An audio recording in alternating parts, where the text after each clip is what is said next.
ventral canal through tubes. So let's go over the other answers.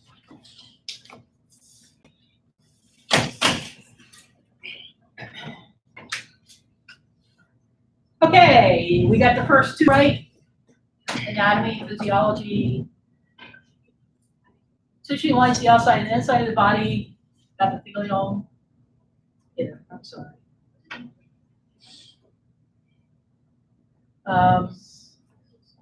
Blood is connective tissue. Epithelial tissue that is flat is squamous. Neurons are made of three major parts: cell bodies, dendrites, and axons. If a vein is coming from above the heart, it's a positional question. It's superior to the ones coming from the lower part are inferior. Is it veins or arteries that lead blood away from the heart? Arteries. Arteries lead blood away from the heart. In reference to homeostatic control, if it's like a thermostat, if it reaches a certain set point, temperature, it turns off, then that's negative feedback. The alimentary canal is the entire tube within the digestive system.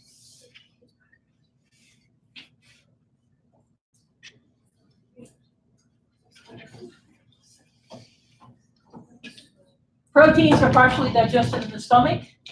The part where most digestion takes place, either the small intestine or the duodenum, which is a specific part. The accessory gland is also an endocrine gland, is the pancreas. Yes. For number 5, could you put simple? Go ahead, go ahead. Simple. But you said that was the one layered one, or no? Do I ask for shape? You just said it's flat, so I just thought that that was the one layered one. Let me consider that. I'm not sure what I'll do with that, but I'll do it the same. How many other people put simple? Okay, there's a possibility I might have to accept that. I should have said the shape is flat. So I was thinking of like the layered. Yeah, well, layer-wise, if it's just flat, it's a simple layer. That is true. So, okay, so I see an issue there.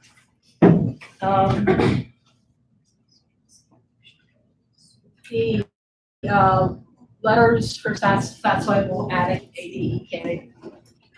When sodium chloride, those are minerals, they're ions, electrolytes, they're minerals, inorganic. The valve at the bottom of the stomach is a pyloric valve, the sweet valve, like a pie, pyloric. I misspelled chyme, it's really CHY instead of pie. All right, we talked about arteries going to arterioles, and then capillaries, and then venules to veins. But the main working parts where diffusion occurs across, you actually have the delivery of the monomers from digestion, and also the gases and hormones and other things is at the capillary area. The pulmonary circuit of blood circulation goes to the lungs, and then once they get refreshed, they come back from the lungs to the heart. So lungs, what I was looking for, the word pulmonary, in fact, if you have an issue, if you have asthma, or you have COPD or something like that, you go to see a pulmonologist, and those are lung doctors.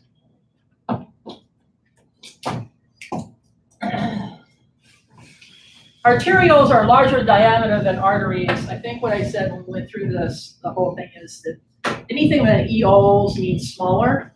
So arterioles are smaller around than arteries. And venules are also smaller than veins. So that was false. Which organ stores and concentrates bile in the body, but does not directly make it? The gallbladder. Liver makes it. Are the pulmonary arteries high or low in oxygen concentration? Well, from the heart, pulmonary arteries take the low in oxygen blood, the right side of the heart, to the lungs. They give off the high CO2, they bring in the oxygen, and then the pulmonary veins carry blood back toward the heart, the pulmonary veins bring the freshly oxygenated blood to the left side of the heart. So low, low. All right. So in relativity, do that. How many of you think that you got at least 20 right out of 22 possible? How many of you think you got at least 18? Okay, so we're good. Thank you. Let's continue with the circulatory system.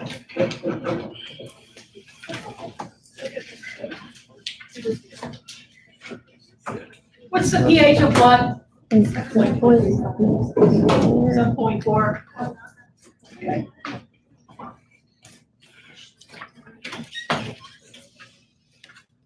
You have some other better examples. I'm just going to use this simple drawing of the heart for a minute. And then there's a better one that actually helps you more with the flow of the heart. You should be able to trace the flow of blood through the heart and say which chamber, which valve, and where it goes from there to make the whole pulmonary and systemic circulation system. So,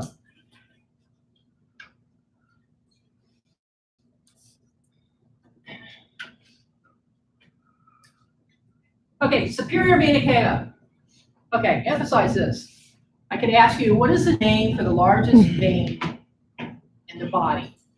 And you're going to say, without the inferior superior, you're going to say, Vena cava. Vein is a vena cava. Think of the V in vena referring to vein. Vena cava, or cava, as some people say, is the largest vein in the body. If it's coming from the top, it's the superior vena cava. If it's coming from the lower part of the body below the heart, it's the inferior vena cava. And look, here's the inferior vena cava carrying blood towards the heart. Veins carry blood toward the heart. So, and they both, this goes around behind the heart, they both meet right here. And this is the first step in the heart, the first chamber of the heart. The chambers of the heart are the right atrium, the left atrium, the right ventricle, and the left ventricle. Those are your four chambers of the heart. The heart is divided by a septum. Myocardium is the muscle that's also in here, which is a type of cardiac muscle, of course, that has its ability to contract the electrical system. That would prefix the myocardial function for a heart attack. Yes, myocardium, yes. The muscle is not being fed, yes. All? Okay, sure.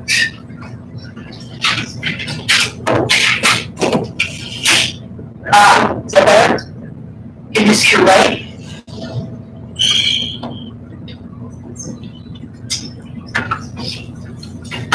Okay, so the blood comes in here to the right ventricle, meets two superior vena cavas. To the right ventricle, and notice the heart goes tipped to the left of your body. So there's a sort of tipping towards the left. This particular valve, which separates the right atrium from the right ventricle, is called the tricuspid valve. It has like three heads to it. So it's called a tricuspid valve, which has the opening closed, and the blood goes from here into the right ventricle. Now, with the heartbeat, the contractions, the way they contract, there's a filling of the blood in the upper part of the heart, and then and also into the ventricles, and there's contracting. Short, and they force the blood up and out to where it's going next. There's a essay mode, which is another one to kind of tell you. It's approximately here. It's called a sinoatrial So like sinoatrial node, this is the pacemaker, which starts the beat. Now, people go into arrhythmia. Arrhythmia means rhythm. A in front of it, just like any other time you learn to hear. Here and again, it's the opposite. It's out of rhythm. You can either go into tachycardia, a bradycardia, which means too fast, which too slow. And then there's another one spot here, which is actually called the AB node. And then there's a bunch of fibers which will go to the other parts of the heart, which help to relay the actual electrical stimulation. Now, some people's SA node goes back. And so then what do they have to have? A pacemaker. So this SA node is actually the true pacemaker. It can go out of rhythm, and that can be really bad. That can kill you. And it can also throw blood clots. And maybe we can end up with a stroke. So you'll see all these commercials on TV about all these new drugs that are out there for atrial fluid and other things where or just a arrhythmia that to help keep you in rhythm. But the other thing is a pacemaker. Okay, so blood will go into the right ventricle, and then when there's a contraction, it shoves it up here. Okay, so here we go. From the right side of the heart, okay? It shoves it up into the pulmonary arteries. And guess where the pulmonary arteries are going to? The lungs. One goes to the left lung, and this one goes to the right lung. So this is the right side, and this is the left side of the heart. Okay, we're going to learn more about the lungs later as we go through the respiratory system, but let's say the gas exchange is done. Is there arteries or veins that bring blood back to the heart? Veins. Okay, so now we've got pulmonary veins coming from the lungs.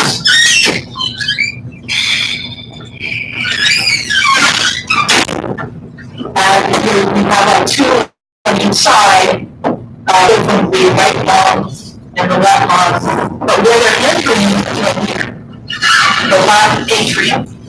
So, this blood is refreshed. This blood is high oxygen because the lower oxygen blood is on the right side of the heart. It's pumped to the lungs. The high CO2 is released. The oxygen is brought in, and then the pulmonary veins are high in oxygen. Okay, now these are actually low in oxygen. This is the exception to arteries and veins typically throughout the body. Arteries in the body, typically, except for the pulmonary circuit, typically have high oxygen. Veins typically have high carbon dioxide, which is result of cycle respiration. Okay, so that comes in the left atrium. It goes through. This is also called a bicuspid, so it's one less. It's a bicuspid tube. Valve. Bicuspid valve.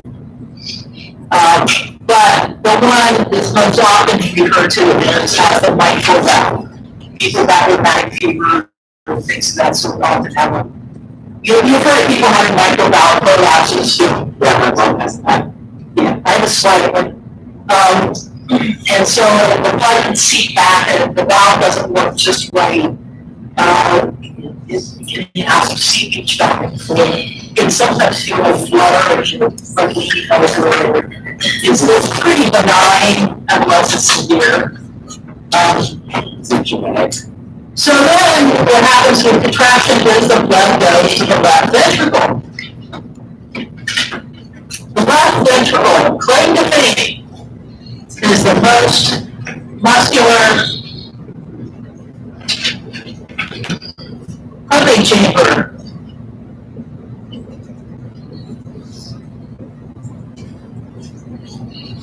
Because it forces it to all the systems of the body. It has to have a lot of force. So, if I ask you, which of the chambers of the heart is the most muscular pumping chamber that's most responsible for getting the blood up to your toes? Right oxygen and come out, and it would be the left chamber. So when people get that surgery, they all the places, which one are they contacts? It could be either one. A lot of the time it will be this, but there could be a problem with this, or there could be a problem even with the pulmonary artery valve. And in this case, where does it go from the left ventricle to get to the rest of the body? It goes here. This is the aortic valve. My dad had a very close that really was probably the cause of his death many years ago. So the aorta goes up here, and remember we said with mammals, the aorta swings to our left. Whereas if you're a bird, it swings right. So here's the big aorta, and then you will go to the major organs. And in fact, one of the big parts will go to the brain because the brain requires so much oxygen. Yes, We can't really see the top. oh, yes, you can. Okay. Okay, thank you. Okay, so do I need to read out anything? There's a better one coming out, but I'm kind of scratched on this one. So, in review, this is important now. In review, you should be able to write out where blood goes from where to where to where to where. Okay, so it would be coming from the superior and inferior vena, coming into the right atrium, going through the tricuspid valve, going into the right ventricle, then being forced through the pulmonary arteries,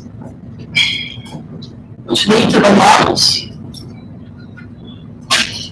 The returning blood that's refreshed with a high oxygen comes back by the pulmonary veins, enters the left atrium, goes to the left ventricle through the mitral valve or bicuspid valve, and then the contraction is forced through the aortic valve into the aorta. So one of the big arteries, the carotid arteries that go up your neck, that go up to your brain, you've got the a very important one that we haven't talked about yet. You gotta feed the heart. The heart has to have lots of oxygen to do its stuff and have nutrients and so forth. So if we put the cover back on this, we don't look at it like this, you'll see there's all kinds of arteries and veins all over the surface of the heart, and that's called the coronary artery supply. So you really have the systemic system from the aorta goes back to the body, but the part that feeds the heart is the coronary artery supply, and then the pulmonary circuit that goes strictly to the lungs in order to get the rejuvenation of the gases. So those are the points. So if you have a coronary artery blockage on the surface of the heart, and if it doesn't get treated in time, well, okay, let's say we put a cap back on top of this. Okay, there's an artery that comes down like right in here. And let's say there's a blockage like right about here. Do you realize that all of this heart muscle below that point, if something's not done rectified immediately, will die? And a good friend of mine's father, before he died, he had 10% of his heart pumping because he had like 3 heart attacks. And so a heart attack is a blockage of the blood vessels. Now, you also have the conditions, you can have the conditions with the pacemaker situation, electrochemical situation. Or you can just have a weakened, heart muscle, myocardial, and you can get congestive heart failure, which means that it just doesn't pump the way it's supposed to. Fluids go lie around the heart and to the lungs. Yes. So what happens when they can't get the fluid out? Because last night, my dad's girlfriend, her dad got rushed to the hospital because he has liver failure, and they were gonna do surgery, but then they said they have there's too much fluid, and we can't put a pacemaker, we can't do anything until, I don't know, until the fluid's a lot of fluid. So how do they get the fluid out? Places, they'll have to do LASIK or something like LASIK, it's an extreme diuretic, which forces fluids in the body to be taken out in great abundance real fast. And that is what happens with people who have congestive heart failure. Every once in a while, they'll end up in the hospital to be drained, basically. My mother had that, and she was on oxygen at night. That's what they also do. They have a concentrated oxygen machine that helps them to sleep at night. A similar situation to I heard is, so my grandfather who also had lung cancer, he also had some heart issues as well. He was on water pills,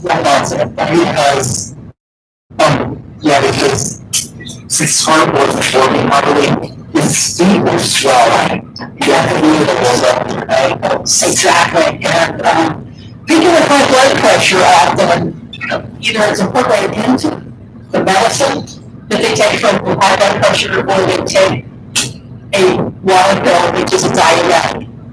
Diuretic releases it to pass through your kidneys, it's your kidneys that it acts on. So you release more water fluid from the body. That can also be a problem, because if you take too many diuretics, of course, people then think diuretics to make a weight, like whether you're a wrestler, or you have to be under something, or whatever. People have tried on diets and trying to fit into progress and stuff like that. I'm trying to take largely now to diuretics, and you have to be really careful. I am not advising you to do that, because it flushes out your minerals, it flushes out your electrolytes, and then you end up with all these cramps, and you can actually pass out and be totally dehydrated, and then you have He was to. on lisinopril as well, so, because he also had inherited blood pressure from his mother's side, so. Right.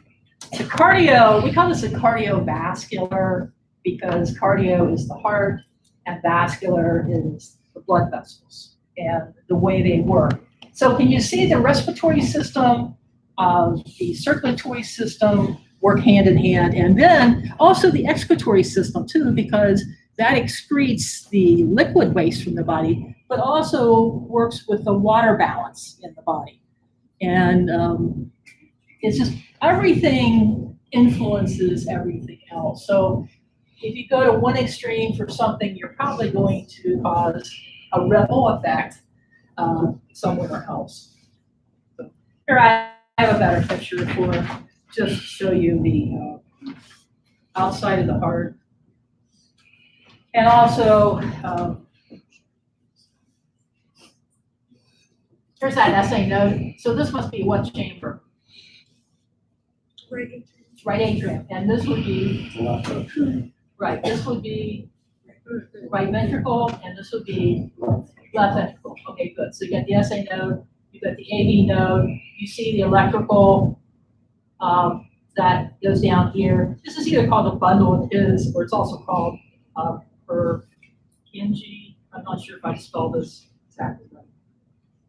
Fibers.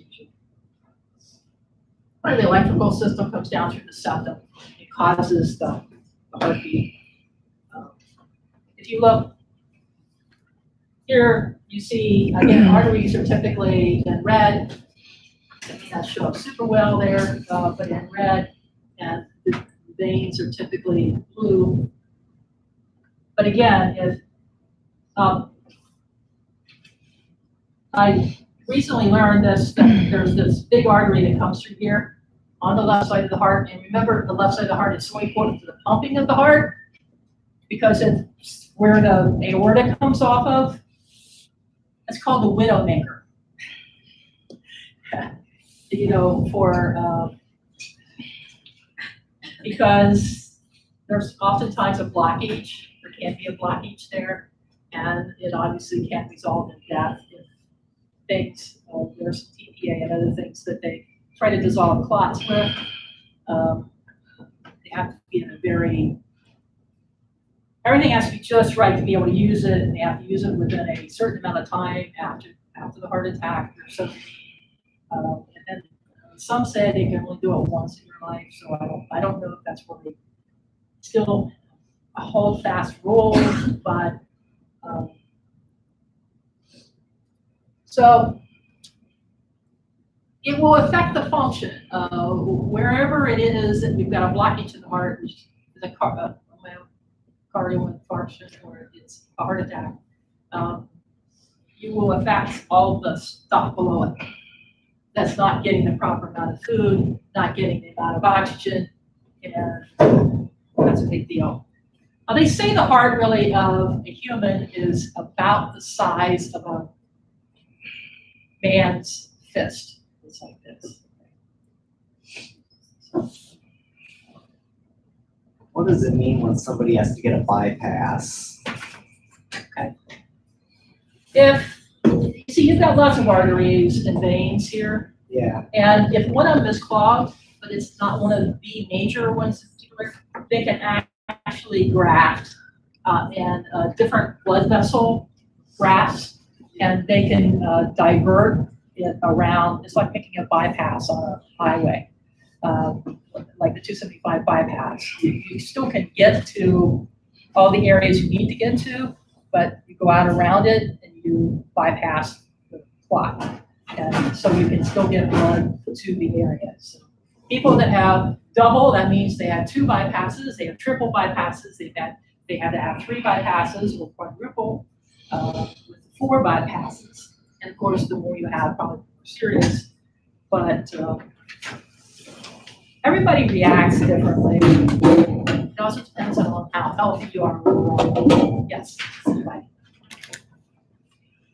Yes, Aaron. Is there a way to like induce angiogenesis, like create new blood vessels, like heart or things of that nature, maybe like do surgery or something? That's a new field of the bioengineering technology of angiogenesis, of trying to generate new arteries and veins. There are advancements in that area, and I'm not sure to what extent it's being used. Probably you would have to have the right person to do it on with other conditions that are favorable for having that done. But yes, that's a possibility. Yes. What part of the heart did you say, like, has to do with blood clots? I thought that was just from platelets. No, not necessarily. Okay, platelets are in your blood everywhere, and platelets are necessary for, like if you have an injury, the blood to clot. So they're a positive thing. Platelets have chemicals in them that allow the blood to clot. They can be involved in this thrombosis, which is throwing a blood clot also, but it's a lot of times it's a result of atherosclerosis. They used to call the whole term hardening of the arteries, which means that there's positive plaque. There's positive junk that is in the arteries, and it clogs. So you think of a water hose, and if you start out with a water hose that's this big in circumference on the inside, and then through the years you have lime that builds up because of the high calcium contents of the water, and you might end up with smaller diameters and smaller diameters. And so the body's supposed to work on a certain diameter, and then you start having these reduced interiors of these arteries and veins, and that if you have some occurrence, it can break some of that plaque away, and then that can be used to form a clot. It can block, it can actually plug it up. So, and if it goes to the brain, it's called a stroke. If a clot goes to the lungs, those are called pulmonary embolism. My mom had one when she was pregnant with me. She had blood clot in her lungs. She's a survivor too. That's Blood great, clots are like really common. very common, which tells you something. And let me say this to all of you, is that I learned the hard way, and it was really stupid for a biology teacher to do this. Okay. Is that I broke a bone in my foot 15 years ago. And I ended up going to a podiatrist instead of going elsewhere. And this is not, please, I'm not saying don't go to a podiatrist. I'm just saying this particular podiatrist put me in a non-walking cast. He said, I don't want you putting any weight on this whatsoever. Because he wanted that bone to heal and he didn't want it to be disturbed. But he should have made mention that you need to wiggle your toes all the time. Okay, so I was on crutches. I was having to walk a lot with my job, and I kept getting weaker and weaker, and I started having shortness of breath. And thank goodness I ended up with my doctor one late afternoon, and they did some blood tests, and then they called me the next morning. And this was before I went to school, and they said, get yourself to the hospital. We have you scheduled for a lung scan right now. Get there. So I went there, and they said I had multiple pulmonary emboli in both lungs. I ended up in the hospital for 5 days. And I think it was at least 3 months after that, I still had to have shots in my stomach every day to defend the blood. I'm sure she had to too. I survived, and but it was because I didn't move my foot. It's because I followed my doctor's orders too well, and I didn't get up around and try to extend because talk circulatory, the veins do not have the force in them. Veins bring the blood back to the heart. What actually drives the blood and a lot of the fluid in our extremities are the muscles in your legs. Your gastrocnemius muscle is so important to like pressing against those veins, and they just have one-way valves to force the fluids up. But if you're not moving, then you don't have the muscular system helping to push it up. So they say even on long flights or something like that, if you've had any type of injury or you've had surgery or you have a predisposition in your family, that you need to be sure you're always wiggling your toes, you're always like pumping your feet, you're getting up, you're walking around and not staying seated for long periods of time to avoid the prospect of getting blood clots because they can be very serious. What about for those who have been in marching band, Yeah. who often have to stand at attention on a football field? I know, but at least you are in an isotonic condition where there's a force that, but you're lucky enough that you were able to survive. But you're at least up and down like this, but sitting is not a good situation for that. So let's just stop here for today. Thank you very much. Have a great weekend. We're gonna go through the next system.